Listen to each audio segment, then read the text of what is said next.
Madame, Monsieur, bonsoir. Bienvenue dans ce 19-20. Au sommaire de votre édition régionale ce soir, cette décision inattendue de l'Union européenne qui interdit l'usage de 3 pesticides dangereux pour les abeilles.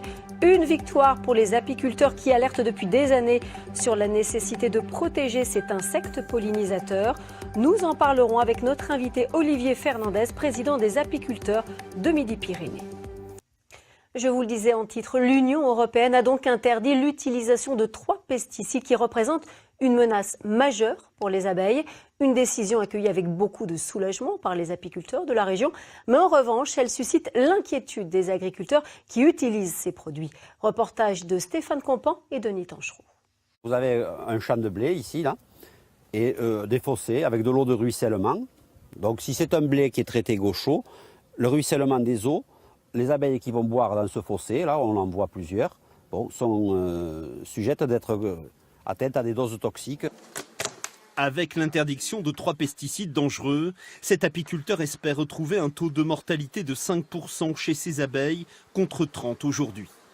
Avant que les surfaces soient, on peut dire, dépolluées, c'est minimum 3 ans. Il ne faut pas s'attendre à voir les colonies merveilleuses d'ici un an. Il faut quand même, faut souhaiter que ça aille le plus vite possible, mais il faut quand même rester objectif sur les connaissances qu'on a sur ces molécules, leur persistance qui est quand même importante. En attendant de retrouver un cheptel en bonne santé et une production de miel multipliée par 2, Denis Sapène s'organise en mettant en place des ruchettes de renouvellement. Pour avoir un cheptel opérationnel en production dès le printemps, d'avoir un taux d'autorenouvellement de au moins 30% du cheptel, voire plus certaines années, suivant les conditions. Mais l'interdiction des néonicotinoïdes provoque la colère de certains agriculteurs. Ce céréalier du Gers se sent trahi. Selon lui, le gouvernement français avait promis qu'en l'absence de solution, ces pesticides pouvaient être conservés. Il faut bien protéger la culture au départ. On n'a pas d'autre alternative. On va nous interdire à nous, ça va impacter notre production.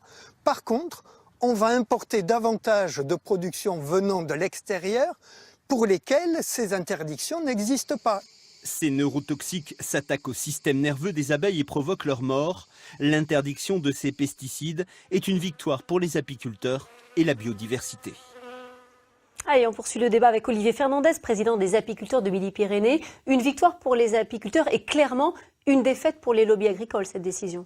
Tout à fait, c'est la victoire du pot de miel contre le pot de pesticides, mais c'est une victoire en demi-teinte puisqu'elle ne concerne que 3 molécules sur 7 molécules qui sont aujourd'hui autorisées au niveau de l'Union européenne et on ne parle que des néonicotinoïdes.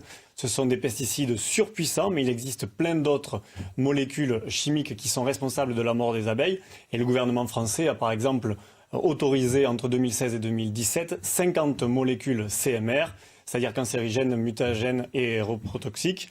Et donc on s'alarme sur le fait qu'il n'y a pas de politique globale d'interdiction de ces molécules, puisque les néonicotinoïdes, ces pesticides, sont 10 000 fois plus puissants que le DDT, c'est l'agent orange qui a été interdit en 1972 en France. Alors, pas de politique globale, on entendait cet agriculteur qui disait aussi oui mais les produits vont venir d'ailleurs ou dans d'autres pays, ils vont les utiliser, ça va nous concurrencer. Est-ce qu'aujourd'hui on est toujours obligé d'opposer la protection de l'environnement et la production agricole? Alors je pense que c'est un discours qui est un discours que certains agriculteurs peuvent répéter, mais il existe aujourd'hui des solutions. Il y a des agriculteurs avec lesquels on travaille, qui font de l'agroécologie par exemple, et puis sur la plupart des insecticides néonicotinoïdes, ils sont utilisés uniquement en préventif. C'est-à-dire qu'on enrobe la graine pour au cas où la semence serait attaquée par un parasite.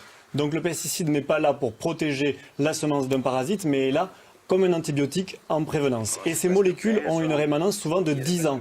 Donc à partir du moment où on met ces molécules dans le champ va rester contaminé, pollué, et nos eaux souterraines aussi par ces mêmes molécules. Rapidement, Olivier Fernandez, pourquoi c'est si important de protéger les abeilles qui, je le rappelle, sont des insectes pollinisateurs? Alors c'est important parce qu'aujourd'hui, 80% de la pollinisation mondiale est assurée par les abeilles, au sens large, donc l'abeille solitaire et nos abeilles à miel. Et le taux de mortalité des abeilles est de 3 à 5% naturellement. Aujourd'hui, en France, il est à 35%. Et dans certaines régions comme ici, on monte de 40 à 60%.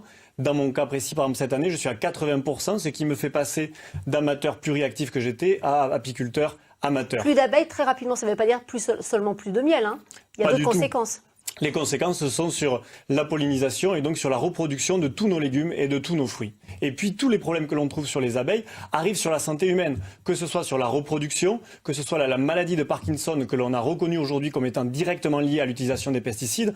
Donc quand on entend des agriculteurs dénoncer ces interdictions de pesticides, il faut aussi qu'ils pensent à leur santé et à notre santé, puisqu'ensuite, nous en tant que consommateurs, nous avons dans nos assiettes ces néonicotinoïdes. Merci beaucoup Olivier Fernandez, président des apiculteurs de Midi-Pyrénées, d'être venu sur ce plateau.